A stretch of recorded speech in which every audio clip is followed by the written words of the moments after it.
larger, more united than ever, including our support for Ukraine. Allies enthusiastically welcome President Erdogan's commitment to submit Sweden's NATO accession protocols to the Turkish parliament. I've been in constant communication with Turkish Foreign Minister Fidan, including here in Jakarta, as well as our friends in Sweden, to help drive this forward, both in the lead-up to Vilnius and in the days since. And we continue to encourage Turkey to complete the accession process as swiftly as possible.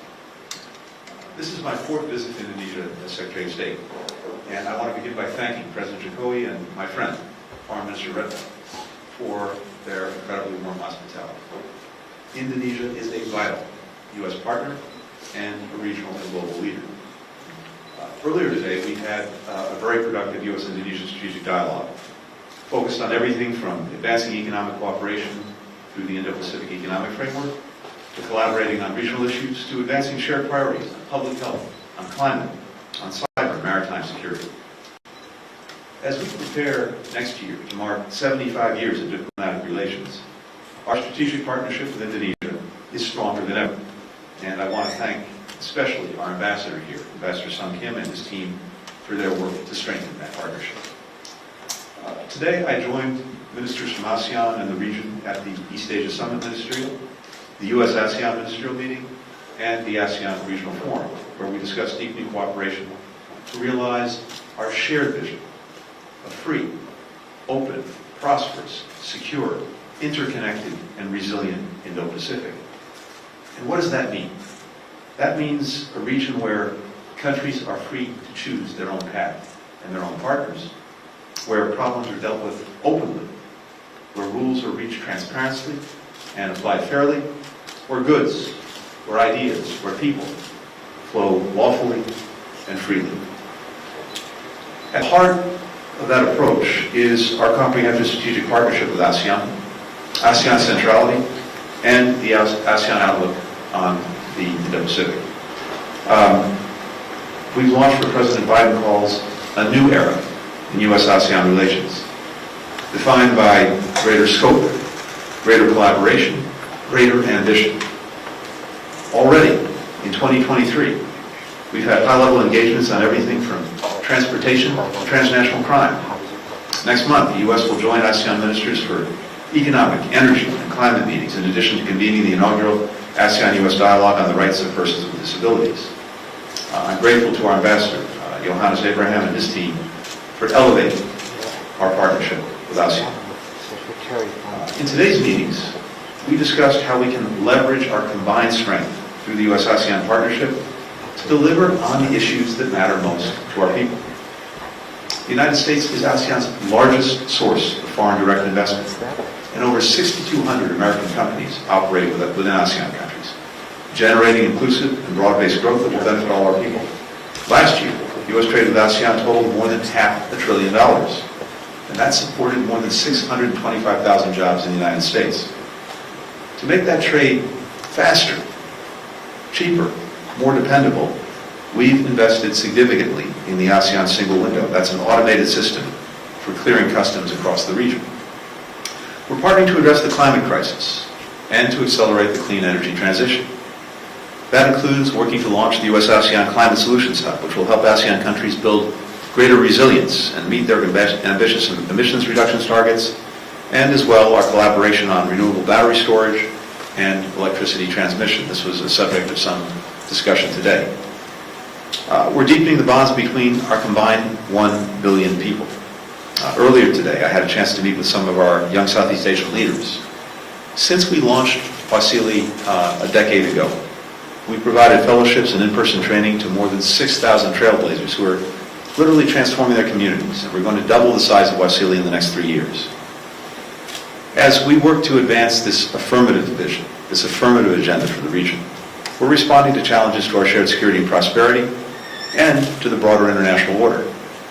As the military regime in Myanmar continues to commit atrocities and undermine regional stability, there was broad support in today's meetings for continuing to press the regime to end the violence and to fulfill its commitments under ASEAN's 5-point consensus.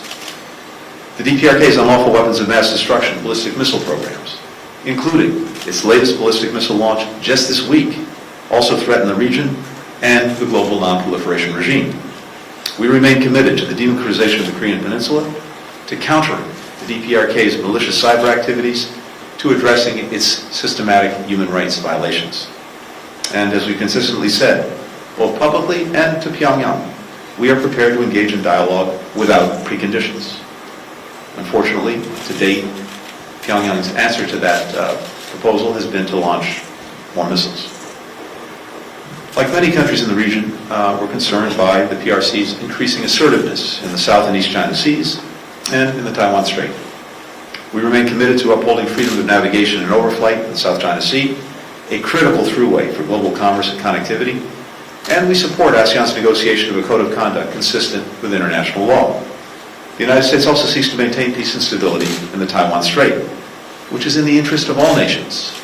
50% of global commerce goes through that strait every single day. Some 70% of the semiconductors made for the world are made in Taiwan. We continue to oppose unilateral changes to the status quo by either side. The United States will continue to responsibly manage our relationship with China, including by strengthening channels of communication to make clear our positions and intentions around these and other issues, as well as to explore areas where the U.S. and the PRC might cooperate on shared challenges. Yesterday, following up on my trip to China a few weeks ago, Director Wang and I had a candid and constructive conversation on a range of bilateral, regional, and global issues. These included Russia's war of aggression against Ukraine and cross-strait relations.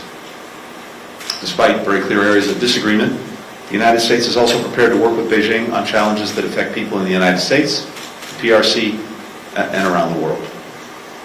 Finally, Russia's war of aggression on Ukraine continues to harm not only Ukrainians, but people across this region.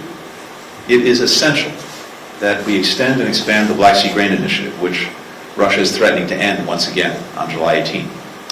If Moscow follows through on its threat, developing countries, including in the region, will pay the price, including quite literally with higher food prices as well as greater food scarcity.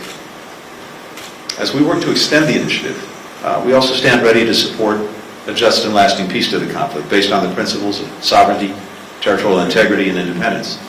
Principles that are at the heart of the United Nations Charter and ASEAN's Treaty of Amity and Cooperation, and that reflect the desire of people and nations in every part of the world to be able to choose their own path, free from the use of force, coercion, or aggression.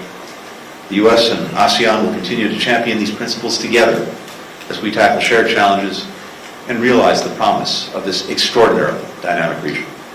With that, happy to take some questions. We'll first go to Abigail Williams with NBC News.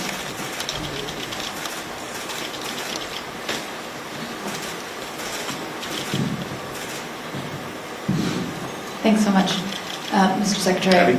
What was your message to Director Wang about the recent attack on State Department and Commerce email accounts? Was your own account targeted, or were those of other senior officials at the State Department? And what consequences will Beijing face? And if I may, one more, what progress has been made on the cases of wrongfully detained Americans, Mark Spadong, Kylie, and David Lin? Thank you. Let me start with the second part of the question first. As always, when we engage with our Chinese counterparts, we are raising and working on the cases of detained Americans, and did so again yesterday. This is something we're working on. It was a subject of some discussion when I was at Beijing as well, and we will continue to work on that until we succeed in bringing people home. With regard to the cyber incident that you referenced, here's what I can tell you. First of all, this is something that the State Department actually detected last month, and we took immediate steps to protect our systems, to report the incident, in this case notifying company Microsoft of the event. I can't discuss details of our response beyond that, and most critically, this incident remains under investigation. As a general matter, we have consistently made clear to China, as well as to other countries, that any action that targets the U.S. government or U.S. companies, American citizens, is of deep concern to us, and we will take appropriate action in response. We'll go to Yvette Tanamal with the Jakarta Post.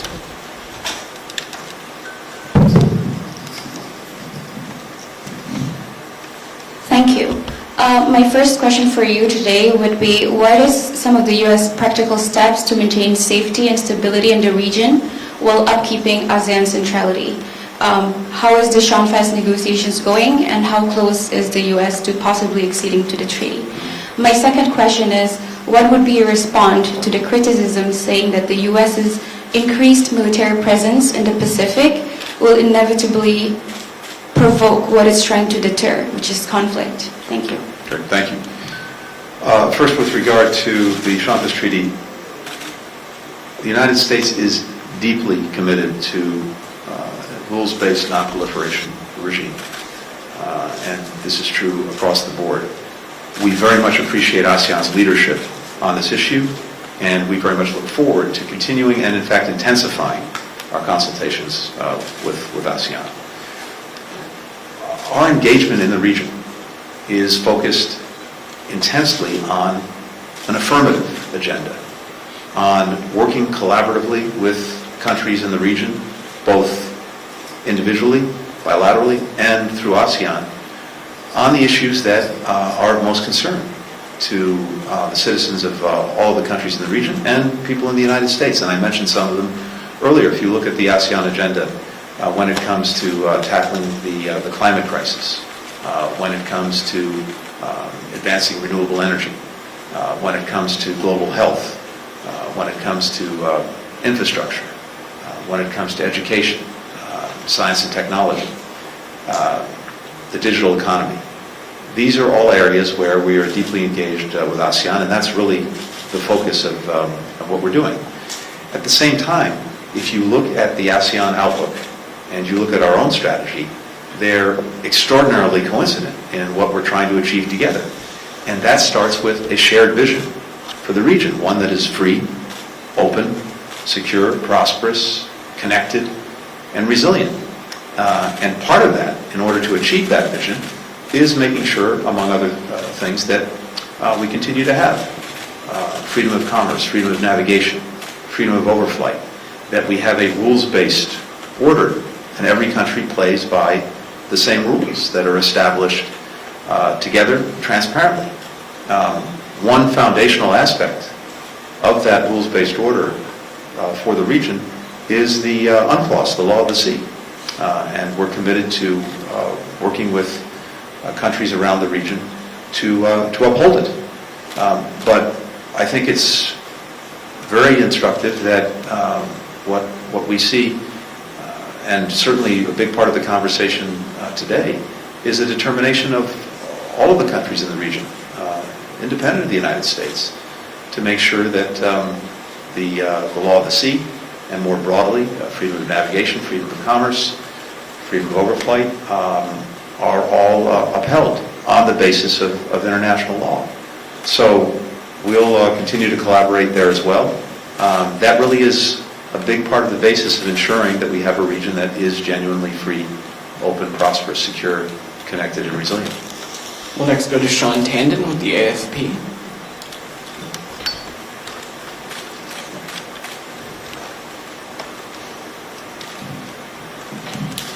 Thanks, Mr. Secretary. I was digging the shirt earlier, but... Well, I was tempted to keep it on. Something more comfortable. I wanted to ask you about another person who's here. You mentioned your talks with the Chinese foreign minister. Of course, Sergei Lavrov was also here, the Russian foreign minister. The last time you were in a room with him in Delhi in March, you did have a conversation. Wanted to see if you had any engagement at all, even informally, with him. If not, why not? Did you find his appearance here at all constructive? How did that go? And more broadly, Southeast Asia, how do you see them on the invasion? Do you see that they're largely in line with the U.S. stance on that? And if you allow me something different, you mentioned on Burma, Myanmar, there's broad support in ASEAN for pressuring the junta. Thailand recently has been engaging the junta. How do you see that? Do you see that as a step forward? Do you see that as contradicting ASEAN efforts? Thanks. Thanks, Sean.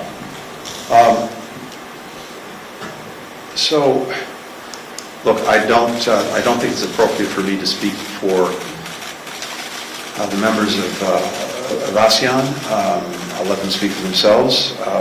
I think it's fair to say that based on what we heard from Foreign Minister Lavrov today, his interventions and engagements were not constructive or productive on any issue. He focused, unlike the United States and unlike many other countries, on a totally negative presentation and agenda in which he effectively ascribed every problem in the world to the United States. We were resolutely focused on the affirmative agenda that we have with ASEAN, including many of the issues that I've already had an opportunity to discuss. But I'll leave it to you to see how others heard that. But I think there was a very stark difference in the focus that we brought to this affirmative agenda and the shared vision for the future of the region, and what we heard from Foreign Minister Lavrov. The countries of Southeast Asia, including, by the way, in the statement that the foreign ministers released yesterday, the ASEAN statement, but also independently or through the United Nations, other international organizations, have made very clear that they're committed to the basic principles that underlie the United Nations Charter and the ASEAN Treaty of Amity that are being aggressed by Russia in Ukraine, along with the Ukrainian people. Territorial integrity, sovereignty, independence. I think virtually every country in the region has spoken clearly to that in one way or another, again, either through statements yesterday at the United Nations or independently. There is no doubt in my mind that the overwhelming majority of global opinion, including in Southeast Asia, stands strongly for these principles that are being violated every single day by Russia and its aggression against Ukraine. And again, I didn't hear anything from Foreign Minister Lavrov that suggested any change in direction when it comes to what Russia is doing in Ukraine. I would note also that the effect is being felt profoundly here in the region. I mentioned earlier just the effect on food prices, on energy prices by the Russian aggression. When it comes to food prices, we've had over the last years this perfect storm between climate change, COVID, and conflict, including Russia's aggression. Terrible impact on food prices. And in the case of the Russian aggression against Ukraine, as you know, initially they were blockading the port of Odessa and prohibiting Ukraine from exporting its wheat and other food products to the rest of the world. And Ukraine has been one of the breadbaskets of the world. And the result was prices going even higher, supply going even lower. The Black Sea Grain Initiative, which the United Nations and Turkey helped produce with the support of many other countries, at least had the effect of getting Ukrainian grain and wheat and other products moving out of Ukraine and back onto world markets. And the result of that initiative has been the delivery of the equivalent of 18 billion loaves of bread, primarily to developing countries, and also for everyone, a lowering of prices. The fact that Russia is now once again using that as a weapon in threatening to end it is targeting not just Ukraine, but targeting people throughout this region and around the world. So I think it's everyone's expectation that Russia extend and indeed expand this initiative. And the last thing I'll say on this is, of course, it never should have been necessary in the first place. The only reason it proved necessary, the Black Sea Grain Initiative, is because Russia invaded Ukraine and then prohibited it from exporting its food products. So I think there's a clear demand signal from around the world, including countries in this region, that at the very least, if Russia's not going to end its horrific war of aggression against Ukraine, at the very least, it extend the Black Sea Grain Initiative so that these food products can get out to the world keeping prices down, keeping supply up. And finally, with regard to your last question on Burma, look, we support any effort that can advance the five-point consensus and its implementation and adherence to that consensus by the regime in Myanmar. We'll next go to Iqbal Himran from Metro TV.